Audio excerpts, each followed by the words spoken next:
देशों से आई फिल्मों का हुआ प्रदर्शन। फिल्म फेस्टिवल के दूसरे दिन विशेष रूप से दिखाई गई पोलैंड के टॉमास पार्टिक स्टैंकविग्स निर्देशित Maharaja's children a brave bunch in India. South Africa की एनिमेशन फिल्म फेजिटो गोस टू मार्केट।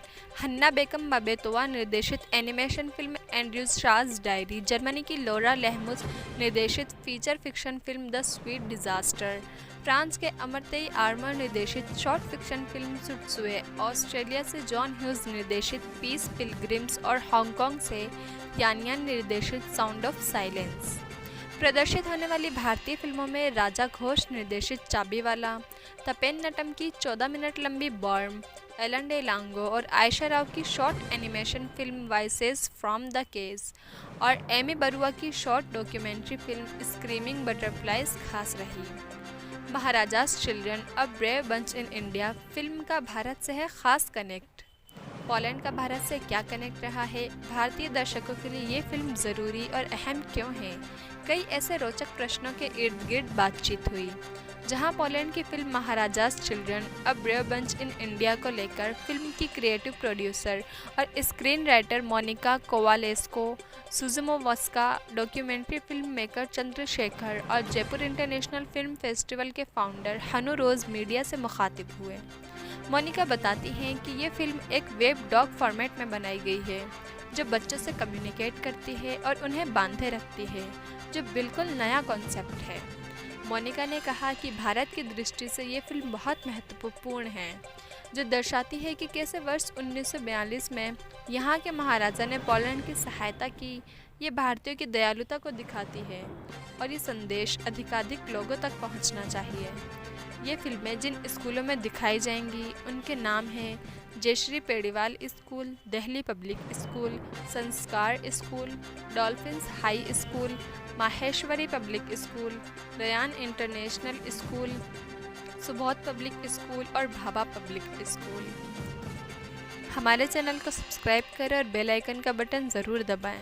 64 फिल्में करीबन 32 कंट्रीज़ की हम दिखा रहे हैं और बच्चे खूब उसको एंजॉय कर रहे हैं। और आफ्टर कोविड एक शंका थी कि पता नहीं स्कूल इसके लिए एग्री होंगे कि नहीं होंगे। हम 3-4 स्कूल में करते हैं, लेकिन ये बढ़ते बढ़ते 11 स्कूल हो गए और 11 भी वो जो जयपुर के अपने सारे अच्छे स्कूल्स में गिने जाते हैं, जैसे कि जयश्री पेड़ीवाल है, डॉल्फिन है, MTS है, दिल्ली पब्लिक है। दिल्ली पब्लिक का एक और सिस्टर स्कूल है विद्याधर नगर में, वो है। रामबाग वाला अपना सुबोध पब्लिक स्कूल है और संस्कार स्कूल है वैशाली नगर में, एक भाभा पब्लिक स्कूल है। तो इन सब स्कूल्स में करीबन 25,000 के आसपास बच्चे ये फिल्में देखेंगे और सारी फिल्में बच्चों के साथ की, उसमें सामाजिक संदेश हैं, सांस्कृतिक चीज़ें हैं, एनवायरनमेंट पे हैं और करंट इश्यूज़ पर भी हैं। हमारा कल्चर भी कवर करती हैं, हर कंट्री के कल्चर को फोकस करती हैं। ग्रेट स्टोरीज इसके अंदर है, ग्रेट आइडियाज़ इसके अंदर है।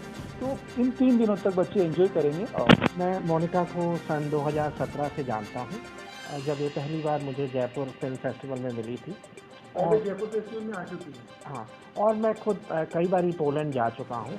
अब देखिए, इनकी स्टोरी भारत से कनेक्टेड है, क्योंकि ये स्टोरी है एक महाराजा के बारे में जिन्होंने सेकेंड वर्ल्ड वॉर के दौरान करीब 1000 बच्चों को, 1000 पोलिश बच्चों को, क्या हुआ था, पोलैंड पे सोवियत यूनियन और जर्मनी ने एक साथ आक्रमण कर दिया और बहुत सारे बच्चों को जो सोवियत यूनियन था वो साइबेरिया ले गया। तो इन महाराजा ने क्या किया, इन 1000 बच्चों को साइबेरिया से गुजरात में जामनगर लेके आए और जहाँ पर इन बच्चों को शरण मिली। और ये बच्चे तकरीबन 5-6 साल, 1945 में विश्व युद्ध खत्म हुआ, ये 1940 तक भारत में रहे।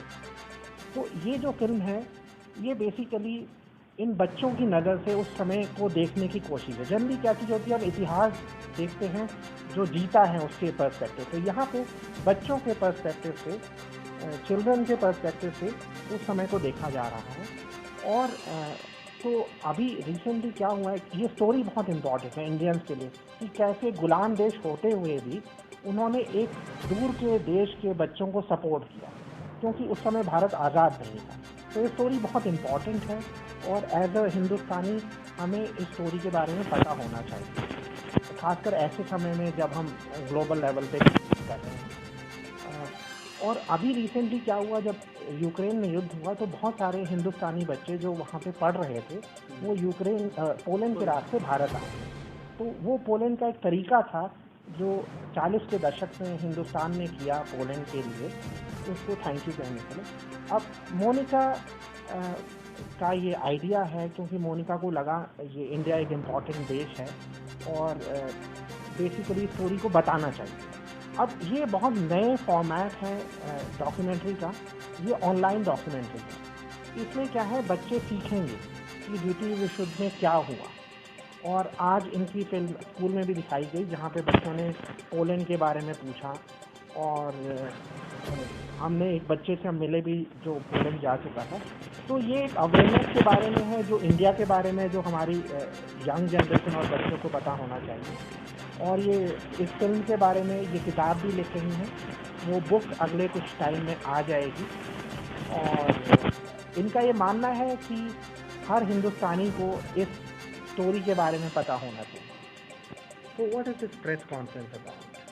This is about a story that has developed into a web documentary, Maharaja's Children, about Polish kids and the Maharaja of Navanagar and the Indian people who helped them in the times of World War II.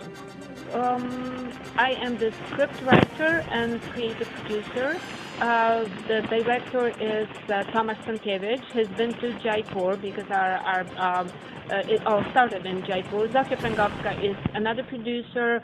We have a musician, mostly Polish, but also we have a person from Estonia who illustrated, and those are some great illustrations for the project. The film was funded by, in part by Gujarat Tourism from India, and also Fundacja PKO BP and Orlen. And the press conference was supported in part by the Polish Film Institute and the Polish Institute in New Delhi.